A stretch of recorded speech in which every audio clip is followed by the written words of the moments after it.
Well, as we turn the corner on a new month, tropical activity is expected to increase, and I think that the tropics have caught wind of that. We're already looking at 2 areas of potential tropical development here in the Atlantic, starting with Invest 95L. Now, this is an area that the National Hurricane Center originally identified Saturday morning, 8 a.m. Eastern Time. Now that we're at Sunday morning, 8 a.m. Eastern Time, the chances of development have increased a pretty good amount. What we're looking at here is a low pressure system that actually formed from the frontal boundary that swept across the eastern U.S. earlier this week and now kind of lingers stationary off the coast here and into southern Georgia and the northern panhandle of Florida. It's producing some showers and storms ahead of it, and again could support some further development into a tropical depression or a tropical storm, likely sometime later today or heading throughout the day on Monday. That's a 50% chance of development today or over the next 7 days, but most likely within the next day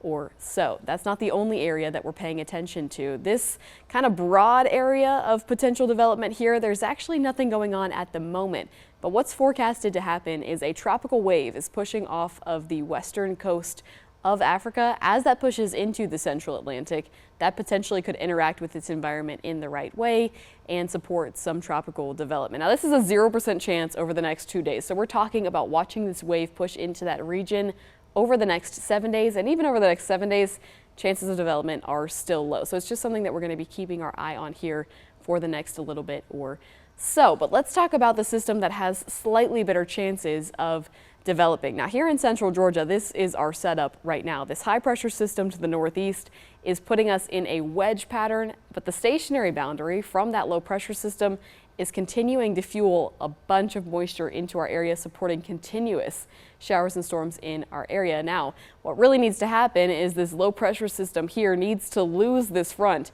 in order to propel itself forward and sustain itself. So we could be looking at that happening again sometime today or sometime tomorrow, and that could support further development of this system. The good news is it will continue to track further east, northeast, and just continue to push away from the U.S. coast. So impacts from this system are really looking to be low. In fact, we've seen the most of the impacts already with the amount of rainfall that we're having here in central Georgia. Again, here's a look at where sea surface temperatures stand.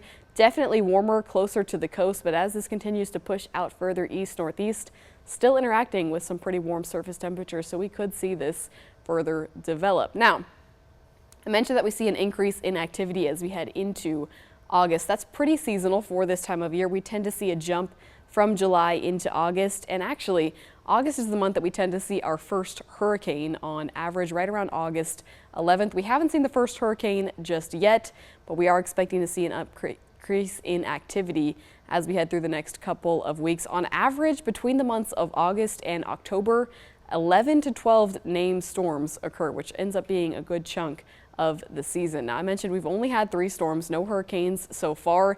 If that area was to claim the 4th name of the season, it would be Dexter.